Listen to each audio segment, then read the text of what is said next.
Guillemín Virgilio, poeta, artista y pensador. Capítulo 11. El subsuelo de la Eneida. Al comienzo de la Eneida, una tempestad dispersa la pequeña flota de Eneas y arroja sus barcos esparcidos sobre la costa africana. Caen en poder de una nación de saqueadores que va a meter mano a los equipajes, cuando una intervención divina los salva y toca el corazón de la reina Dido, que los acoge y los protege en adelante. En su honor, la reina ofrece un gran festín durante el cual Eneas cuenta las aventuras que precedieron el desembarco en África. Troya fue tomada por los griegos, Eneas lo abandonó, mientras estaba en llamas con su padre, su mujer Creusa, que debía desaparecer en la huida, su hijo llamado Ascanio o Julo, y algunos compañeros.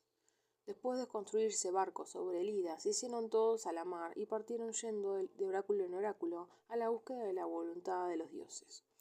Luego de numerosas escalas, de las cuales la última fue la de Sicilia, es allí donde murió Anquises. Se hicieron una vela hacia Italia, pero la tempestad los hizo varar en África, donde sus barcos estuvieron a punto de ser quemados por los ribereños. Venus, madre de Eneas, se dio cuenta de que su hijo no estaba seguro en una nación tan poco respetuosa de derechos de gentes. Imaginó entonces asegurar su salvación inspirando a la reina un gran amor por él. A fin de lograrlo, mejor recurrió a aquel que tiene en sus manos todos los corazones, su propio hijo, Cupido o el amor, y obtuvo de él que tomara los rasgos de Ascanio, mientras ella llevaba al hijo de Eneas, dormido, a uno de sus santuarios.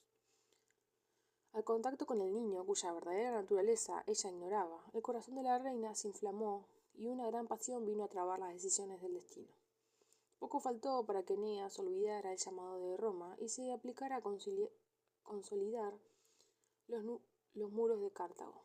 Pero Júpiter encargó a Mercurio que pusiera fin a la aventura y obligara a Eneas a retomar el mar.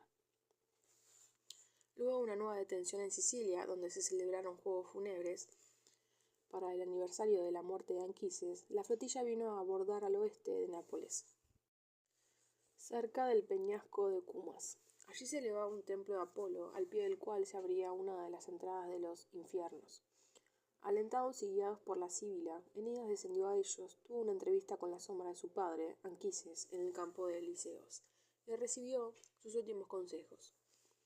Todo estaba listo ya para el desembarco en Italia, prescrito por Júpiter. Los barcos troyanos abordaron al sur de la embocadura del Tíber. Eneas construyó así su primera ciudad, que recibía el nombre de Campo Troyano. Se alió al rey de los Laurentes, Latino, y por orden de un oráculo, este rey le prometió la mano de su hija Lavinia. Pero Juno, indignada por la llegada a Italia de los troyanos, sus enemigos, se interpuso en los acontecimientos. Lavinia habría sido al principio prometida al rey de los Rútulos, Turno. La diosa excitó contra Eneas, a pesar de Latino, a Turno y a Manta, madre de Lavinia. Se formó una coalición de pueblos latinos bajo la conducción de Turno, pues Latino, por debilidad, había renunciado a la resistencia. Entre los aliados se ubicó Mecencio, ex rey de los etruscos, expulsado por sus súbditos a causa de sus crueldades, su hijo Lauso y la reina de los volscos, Camila. Comenzó la guerra. Eneas, sintiéndose en estado de inferioridad, dejó el ejército para ir a pedir ayuda a Evandro, griego de Arcadia, que había fundado la ciudad de Palanteo, sobre el Palantino. Evandro dio a Eneas una cantidad importante de caballeros, comandados por su hijo Palas, y además le procuró la alianza de los etruscos sublevados contra Mecencio, a los cuales comandaba Tarcón, fundador de Etruria, cuyo nombre es en la Eneida el símbolo de la influencia etrusca. Se unieron a ellos otros aliados y luego las dos coaliciones, la de los latinos y la de los troyanos, se vieron envueltas en una serie de combates que llenan los últimos libros de la Eneida. La guerra termina por la derrota de Turno, muerto por manos de Eneas, y la victoria de los troyanos. Tal se nos presenta hoy la intriga de la Eneida. Unidad, claridad, facilidad en el encadenamiento de los hechos. Relato bien construido, bien equilibrado, tan conmovedor para el corazón como satisfactorio para la inteligencia. Si queremos, sin embargo, apreciar el esfuerzo que costó a su constructor, debemos reconocer los elementos de los cuales éste disponía, las dificultades que tales elementos le presentaban. Aún sus menores movimientos estaban obstaculizados por el respeto de las tradiciones y podemos decir, ninguno de sus gestos era libre en el ordenamiento de una de las materias más complejas que pueda proponerse a un escritor. Para ordenarnos nosotros mismos un poco en esta materia, vamos a repartirla en 4 grupos de leyendas. El primero, el más antiguo, viene de la Ilíada. Eneas desempeñaba ya un papel en el poema homérico, un papel breve que no permite reconocer en él a un protagonista, pero un papel que a la larga llegó a ser importante por los brotes y prolongaciones que emitió entre los historiadores. La Ilíada ofrece a Virgilio no solo la concepción primaria y fundamental de su héroe, sino también los datos del libro 2, uno de los más ricos y brillantes del poema. Volveremos sobre este asunto.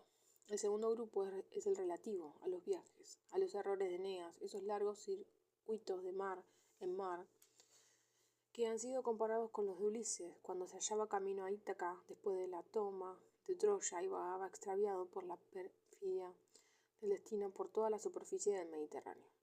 En el caso de Eneas no se trataba, como el de Ulises, de acontecimientos fortuitos que se encarnizaban por apartarlo de su camino, sino que en realidad el jefe troyano no sabe dónde va.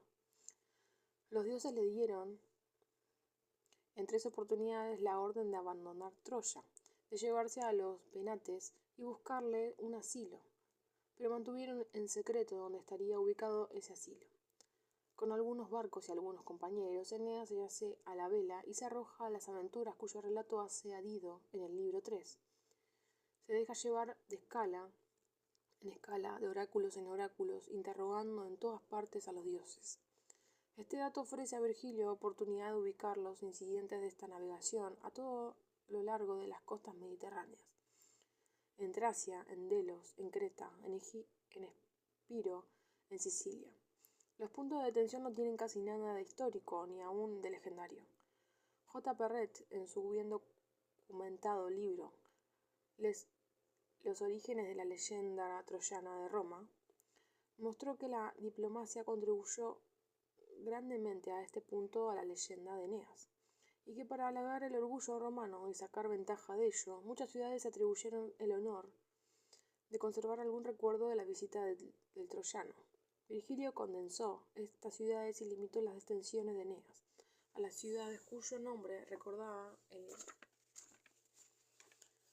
suyo y a los lugares que poseían un culto de su madre Venus. El tercer grupo, el más complejo de todos, concierne a la prehistoria de la fundación de Roma. Muchos griegos contribuyeron a él. Helanico, contemporáneo de Tucídides, Timeo, un poco más joven. Luego autores latinos, los analistas Catón, autor de Los Orígenes, Varrón, autor de Las Antigüedades. Todos estos aportaron numerosos retoques a la documentación incoherente ante la cual se encontraban. Parece que Catón y sus contemporáneos fueron los principales artesanos de la armonización de este conjunto que terminó por ofrecer a Tito Livio el comienzo de su historia romana. Primitivamente, Eneas era el abuelo directo de Rómulo y Remo, aunque la mayor parte de las tradiciones, Alba solo fue fundada por su hijo Ascanio. Eneas se casaba con la princesa Albana, que le daba una hija, Ilia. Ilia desempeñaba el papel atribuido más tarde a Rea Silvia. Fue madre de los gemelos. En una cronología tal, la llegada de Eneas a Italia y el nacimiento de Roma solo estaban separadas por algunos años. Pero cuando se trató de hacer entrar todos los acontecimientos que precedían a esta fundación en un espacio tan estrecho, resultó claro que era imposible comprimirlos de esta manera. Se buscó una disposición más cómoda utilizando una leyenda referida por Virgilio en el libro 8 de la Eneida. Eneas, presa de una sombría melancolía, se había quedado dormido al borde del Tíber, cuando se irguió ante él una aparición consoladora. Era el río en persona. Se alzó con toda la estatura de su talla divina entre los álamos de la orilla. La solemnidad de la circunstancia motivaba la de esta aparición de un dios, el más venerado por los romanos primitivos. Venía a anunciar a Eneas el fin del primer periodo de sus pruebas. Este había puesto al fin el pie sobre el territorio que le asignaba el destino. Solo le restaba conquistarlo y echar allí las raíces del pueblo predestinado a ser el dueño del mundo. Y para que nada faltara a este augusto anuncio, fue acompañado, según la tradición común a la antigüedad bíblica a la antigüedad pagana, por la garantía de un signo. El dios anunció a Eneas que encontraría al despertarse una chancha rodeada de 30 chanchitos recién nacidos. Tomaría a la madre y a su cría y los inmolaría a Juno. Esta chancha representa ciertamente un tótem, verosímilmente el de Lavinium.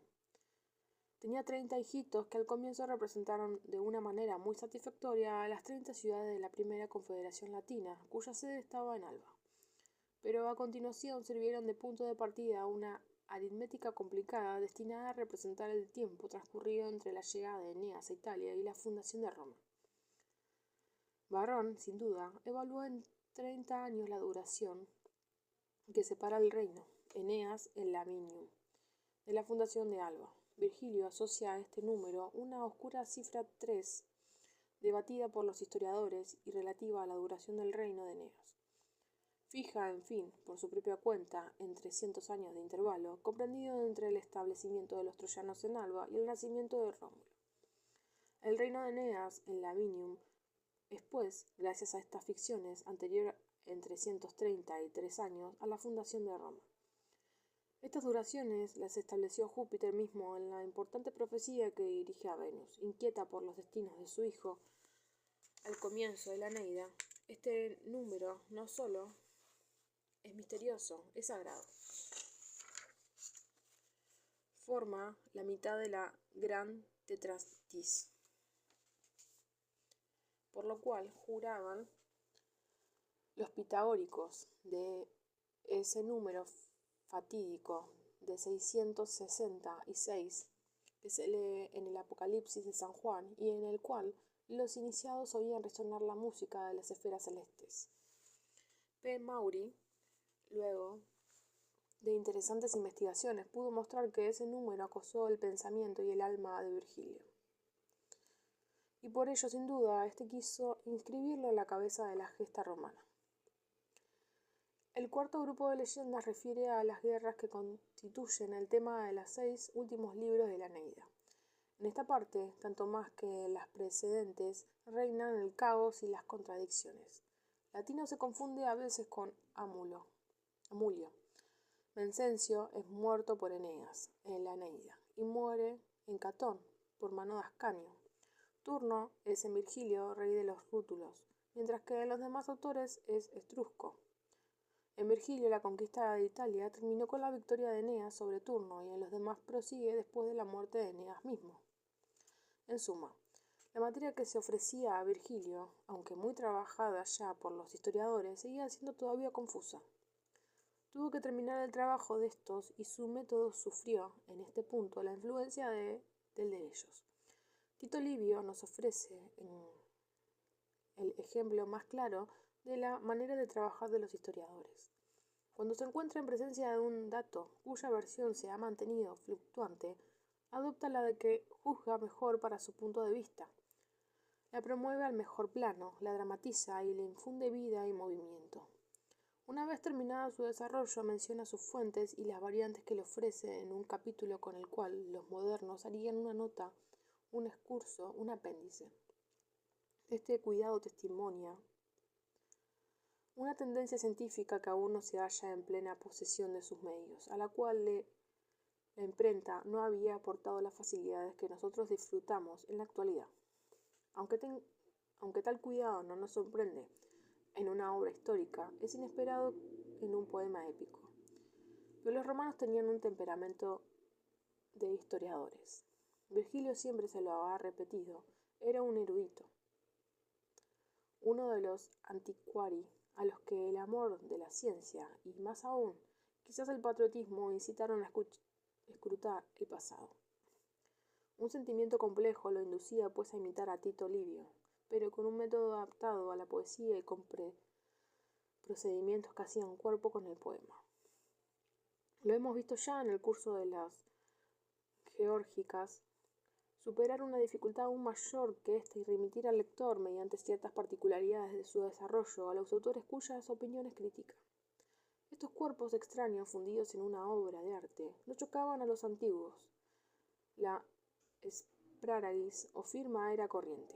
Se pretende que habría contribuido al fin desdichado de Fidias, y en Virgilio mismo la encontramos en las bucólicas. Se lee al final de la quinta égloga estos 3 versos. Te daré primero, dice Menalcas, que ocupa aquí el lugar de Virgilio. Mi frágil caramello es el que me ha dictado. Coridón ardía por el bello Alexis. ¿Y de quién es este ganado? ¿Será el de Melibeo? Al reproducir así el comienzo de la segunda y tercera églogas, el poeta deslizaba en las bubólicas una firma interior que ya no podía ser separada de ellas. La dificultad que se presenta aquí es frecuente en el dominio de los mitos. Ocurre a menudo que son contradictorios. Caco, el héroe de un episodio del libro octavo de la Eneida, fue en la religión antigua un buen demonio de la agricultura o un mal demonio del fuego. Tarpeya, que en la tradición más conocida entrega su patria a los sabinos, en otra es la heroína que la salva. Su tumba, vecina a la roca a la cual ella dio su nombre, recibía un culto de reconocimiento y de honor. Propercio, incomodado por este monumento y los recuerdos que trae, sale del paso, aplicándole este epíteto de túper deshonroso, pero calificar no es explicar. Estos precedentes nos disponen a acoger las dobles tradiciones de la Eneida, que tachonan aquí y allá el desarrollo de la epopeya. La más importante se aplica a la persona del héroe principal y nos remite al primer grupo de leyendas vanidas de la Ilíada, que hemos dejado de lado al comienzo. En el canto 20, Poseidón profetiza al antagonismo de la descendencia de Príamo y de Eneas. Parece que este pasaje contiene el recuerdo de la rivalidad de una rama primogénita y de una rama segundona. El canto 13 refuerza esta sospecha y testimonia la existencia de un descontento que habría hecho de Eneas un opositor de la dinastía que ocupaba el trono. La idea se abrió camino en una parte de la tradición posterior. Eneas se transformó en un traidor. De acuerdo con Antenor, uno de los viejos del consejo de Príamo, habría entregado Troya a los griegos. Pieles de pantera extendidas en sus puertas habrían preservado sus casas del pillaje. Esta versión fue acogida por los escritores eclesiásticos, pues servía a su polémica contra la veneración de los romanos, que los romanos manifestaban por su antepasado pagano. Eneas, dice Tertuliano, se descubre como un traidor de su patria, Eneas tanto como Antenor. Aunque sus defensores no acepten esta tradición, Eneas sin duda alguna, mientras su patria se incendiaba, abandonó a sus compañeros para ir a sufrir el yugo de una mujer cartaginesa. Si Eneas piadoso, es por haber abandonado, en favor de un hijo único y de un viejo decrépito, a Príamo y a Astianax. Una tradición contraria opone su optimismo al pesimismo de la precedente. Eneas fue el héroe de la última resistencia de Troya. Solo abandonó la ciudad en llamas por orden de los dioses. Cuando tuvo al fin que rendirse, había inspirado ya en los griegos una admiración tal que éstos les permitieron retirarse con aquel de sus bienes al que tuviera más efecto. Eligió su padre Anquises. El viejo estaba afectado por una milagrosa parálisis, castigo de la indiscreción que cometiera al revelar los favores recibidos de Venus. Su hijo lo cargó sobre sus hombros. Los griegos, ante este espectáculo, impresionados por su desinterés, renovaron su condición. Eligió entonces a sus dioses. Con una admiración creciente, los enemigos le acordaron un salvoconducto y pudo partir con lo que poseía. La versión adoptada por Virgilio es naturalmente la segunda, pero la influencia de la primera se siente en muchos pasajes. El relato del libro 2 trata de hacer visible, a la manera del alegato, la obstinación con la cual el héroe se aplica a la resistencia. Enviados celestes intervienen 3 veces para advertirle que su misión ha terminado en la Troade y que le espera otra lejos de la tierra de Asia. Desobedece 3 veces. Se queda luchando después del mensaje de Héctor, después del de Venus. Ante la resistencia, Anquises se rehúsa a acompañarlo en su huida. Se apresta aún a desobedecer y se requiere una intervención personal de Júpiter para decidirlo a retirarse sobre el Ida. Temiendo aún, sin duda, que no resulte bastante claro el sentimiento de esta resistencia, Virgilio lo destaca con una hermosa declaración que pone en boca de su héroe. Cenizas de Ilión y última hoguera de los míos, yo testiguo que en vuestro desastre no he tratado de evitar ni las armas ni la suerte sucesiva de los combates con los griegos, y que si los destinos lo hubieran decidido, así hubiera merecido caer herido por ellos. Es verdadero alegato en favor de la lealtad de Eneas. 2 años después de la muerte del poeta, Horacio aún le daba testimonio. El irreprochable Eneas, que sobrevivió a su patria, preparó un camino a través de Troya que no ardía por su culpa, para dar a los troyanos más de lo que habían abandonado. Sirvió, subraya, una alusión más directa, aunque disimulada, a la versión pesimista de la leyenda. En el libro 1, el héroe al llegar a Cartago visita el templo de Juno, que los cartagineses elevan en su ciudad, aún en vías de construcción. Para sorpresa suya, figura ya sobre los muros los episodios de la guerra de Troya, y en uno de los frescos se reconoce a sí mismo mezclado a los principales aqueos. Sirvió ver en estas palabras una alusión velada a la pretendida traición. Aún leyendas menos importantes que la de Eneas conservaron sus dobles tradiciones y el poeta las introduce en la epopeya con ayuda de artificios. Anquises muere en Sicilia antes del episodio de África. El lector se entera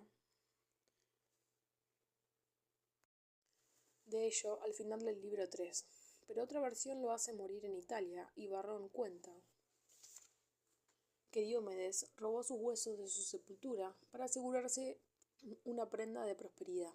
La antigüedad ofrece muchos ejemplos de este tipo de superstición, el más conocido de los cuales pertenece a la leyenda de Edipo. Pero en lugar de la felicidad que esperaba, Diomedes, perseguido por la venganza de los dioses, debió restituir su robo. En el libro 4, Dido, sabiendo que Eneas se prepara para abandonarla, intenta doblegarlo y le envía a su hermana como mensajera, explicándole: «No soy yo la que junto con los griegos juró a Aulis destruir la nación troyana, ni quien envió la flota contra Pérgamo. No robé yo la ceniza de los manes de su padre Anquises». Clara alusión a la leyenda italiana de la muerte de Anquises. El fin de Príamo se cuenta en el libro 2. Neoptólemo, en el fondo del palacio real, le hunde su espada en el cuerpo hasta la empuñadura. En 4 versos más lejos, el episodio termina con un cuadro sobrecogedor. Está extendido a orillas del mar, tronco gigantesco, cabeza arrancada a los hombros, cuerpo que ya no tiene nombre. Es el vestigio de una segunda tradición, según la cual Príamo habría sido llevado y matado al borde del mar. Virgilio la conservó por la belleza de la imagen que ofrecía y que evocaba el recuerdo de los romanos, el cuerpo de Pompeyo yacente sobre la arena egipcia. Esta maraña de leyendas, después de muchos siglos de reajuste, sirvió al fin a Virgilio para construir la intriga de la Eneida y también los personajes destinados a desempeñar un papel en ella. Pero estos últimos aparecían en las leyendas reducidos en menos nombres, acompañados en algunos casos de indicaciones breves y desdibujadas. Era necesario infundirles vida y actividad, y veremos cómo el poeta lo logra para Eneas y Dido. Este poderoso esfuerzo no podía dirigirse a todos, muchos quedaron en medias tintas. Los conocimientos psicológicos en el siglo I de la era cristiana estaban lejos de la riqueza que alcanzaron con la observación moral del siglo XVII, la novela del siglo XIX y del XX. Ya habían recurrido, sin embargo, a un largo trayecto estimulados por las necesidades del tiempo, pero el conjunto se mantuvo fragmentario y confinado a sectores separados del alma humana. El ethos o construcción de un carácter provenía de la elocuencia judicial. Como la consideración de la vida pasada de los antecedentes era un argumento importante de la defensa y de la acusación, el abogado se aplicaba a penetrar los secretos de las almas, pero casi se limitaba a los aspectos referentes a la vida pública y a las actividades que se implicaba.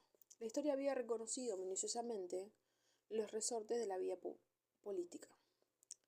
La poesía erótica había profundizado sucesivamente con el poeta alejandrino Apolonio de Rodas, Catulio y sus contemporáneos su campo de observación.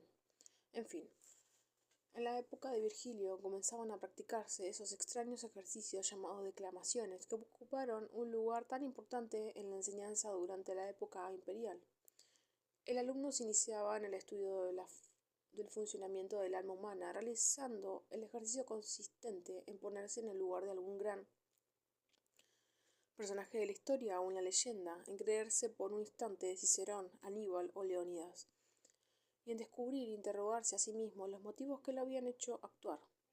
Aunque la declamación merezca muchas de las condenaciones formuladas contra ella, no dejó sin embargo de prestar servicio a la literatura como la testimonia la obra de un Séneca. Partiendo de estas premisas, la poesía griega y la poesía latina se veían directamente llevadas a la creación de almas simples, reducidas a una sola pasión, a la manera de los héroes trágicos anteriores a Eurípides, el Creón, la Antígona, el Áyax de Sófocles, etc.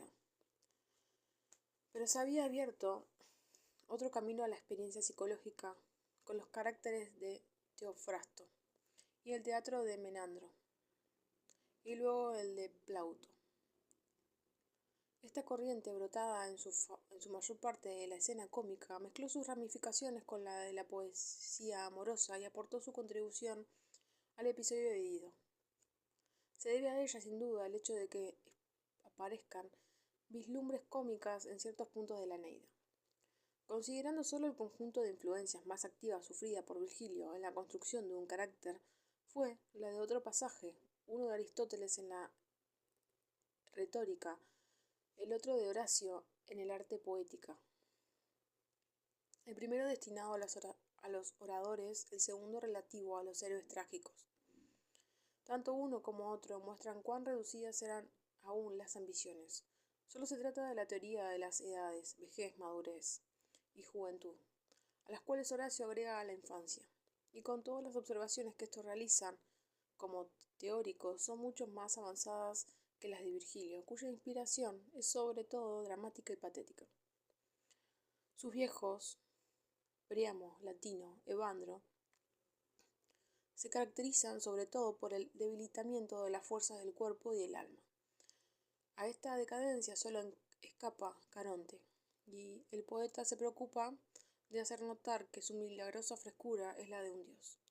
Príamo, en el momento de caer bajo los golpes de Neoptólemo, es incapaz de llevar las armas con las que ha revestido y Hécuba lo ayuda a sentarse a su lado. Esta vieja pareja que aparece en el palacio en llamas a la hora del supremo desastre es infinitamente conmovedora. Evoca, por su ingenuidad, interiores en los cuales nosotros mismos hemos penetrado, donde el afecto recíproco está tan seguro de sí mismo que no tiene necesidad de miramientos. La escena posee un tono de realismo burgués, venido de alejandrismo. Su sabor muestra que la pobre doctrina que inspira aquí a Virgilio podía volverse fecunda gracias al talento de un poeta. Latinos también es un retrato, el de débil que renuncia a hacer triunfar su voluntad, desiste y se encierra en el retraimiento. No menos verdadero es Evandro, cuando revela su senilidad, por la longitud de sus discursos y la ternura que le suscitan sus recuerdos de juventud. Las mujeres se destacan por la muleibris impotentia, la incapacidad de controlarse, que siempre les reprochó la literatura latina. Este dato fundamental se desarrolla en forma de precipitación imprevisora en Juno, de demencia incoercible en Amata. En Dido y en Camila está acompañada por un elemento viril. Dido es jefe de Estado y en la vida pública tiene los aires de un magistrado romano. Camila es jefe de ejército y celebra con turno un verdadero consejo de guerra. Sin embargo, la primera, perturbada por el amor, sufre transportes parecidos a los de Amata, y la segunda muere arrastrada por una pasión totalmente femenina, el amor de la toilette. Los jóvenes solo existen en Virgilio para caer bajo los golpes del destino. Su papel consiste en aparecer en el encanto real de su adolescencia marchitada, rodeado de las flores amigas de los muertos y llorados por los suyos, ya se trate de Palante, Lauso, Niso, Eurialo y aún de Turno. Su razón de ser consiste, ante todo, en la melancolía de su muerte.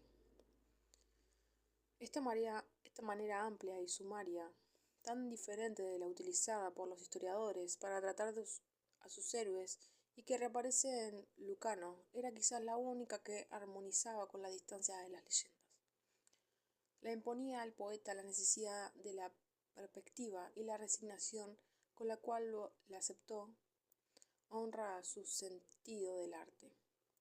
Hay, sin embargo, tres personajes que fueron tratados de una manera totalmente distinta. Son los más grandes, los que dan el tono y el sentido a la epopeya y al César de representar una realidad puramente humana, que prestaban para ofrecer un apoyo a la mística virgiliana, los dos héroes Dido y Eneas, a los que estudiaremos más adelante, y Mecencio, rey destronado de Etruria. Este último debe probablemente el privilegio de ese trato a algunos datos un poco más precisos que ofrece la tradición latina. Macrobio los resume así, siguiendo a los orígenes de Catón. Fue de una crueldad inaudita. Se complacía, dice Virgilio, a atar a una persona viva enfrentada con un cadáver para que expiara en el horror de la descomposición y al mismo tiempo se arrojaba los honores debidos a los dioses. De ahí el sobrenombre de Contemptor Dium, desdeñoso de los dioses, que lo acompañaba a la Eneida. Sin embargo, este rey, alma altanera, cuya espantosa crueldad sublevó a sus súbditos, que hasta es incapaz de provocar a los inmortales y reírse de su cólera, ama a su hijo. En la hora de la muerte penetra por esta puerta una verdadera conversación, como tal vemos aún hoy, que se produce a veces cuando ante la cercanía de la eternidad nuestra vida pasada se ilumina con una luz de espanto y remordimiento. Le traen el cuerpo del Lauso, caído, para salvarle la vida. Grita: ¿tenía yo que amar tanto a la vida, hijo mío, como para permitir que aquel que yo engendré tomara mi lugar ante los golpes del enemigo? Yo, tu padre, debo mi salvación a estas heridas, vivo por tu muerte. Soy yo también, hijo mío, el que oye tu nombre, con mis crímenes, expulsado por el odio del trono y del cetro de mis padres. Me debía al castigo y al horror de mi pueblo. Ojalá hubiera pagado con mi muerte mi vida culpable. Dirige entonces un adiós desdeñado a su caballo de combate. Rebo, le dice, si hay alguna duración larga para los mortales, hemos terminado la nuestra. Lo espolea y vuelve a entrar en plena batalla para caer bajo los golpes de Eneas. ¿Qué otro poeta que Virgilio hubiera imaginado dar a este maldito un fin melancólico y tan digno, al cual nada faltó, ni el remordimiento, ni la confesión, ni la expiación? Este episodio conmovedor interesa, sin duda, poco para la intriga del poema. Pero ¿qué calidad tiene la emoción con la que la embellece? No sabemos nada de las condiciones en que fue compuesta la Ilíada, pero podemos afirmar con seguridad que no se parecía a aquellas en que nació la Eneida. Es posible, no obstante, establecer desde este punto de vista una comparación entre ambos poemas, y quizás ella nos muestre con qué superficialidad se pronunció a menudo la crítica literaria hacia sus méritos recíprocos. La Ilíada, al primer plano, está ocupado por el cuadro de la feudalidad micénica, batalladora, rapaz, huraña e insolente bajo un aspecto exterior infinitamente ceremonioso. Si se trata de penetrar hasta los resortes humanos de esta vida, se encuentra un sustrato que casi no ha cambiado desde entonces. La miseria de la pobre gente, la sombría recriminación a una suerte cuyo peso no pueden esquivar. La melancolía de los jóvenes a los que el destino no permitirá completar su trayectoria, de los padres y de las madres que dan un eterno adiós a su hijo o ven como la guerra les arrebata a las hijas condenadas para siempre al sufrimiento y al deshonor. Aquí o allá encontramos algunos motivos de consuelo, aportados por la amistad de los iguales, la devoción de los inferiores. Esta materia secamente expuesta sería trivial para el arte homérico con su frescura, su sinceridad, su riqueza, hizo de ellos un conjunto de un raro poderío. Con medios más pobres aún, Virgilio se vio enfrentado con una tarea más difícil. No vivió entre sus héroes, no compartió sus gustos y sus costumbres, tuvo que descubrir su espíritu en la meditación de una antigüedad muy distante, pero no inspiró sin cesar el sentido del humano y de lo divino, que llenó de savia a un arte que no iguala al de los poemas homéricos, pero cuyas prolongaciones son más lejanas y las repercusiones más profundas. El punto culminante de la Ilíada y de la Odisea es el arte. El de la Eneida se halla situado mucho más alto.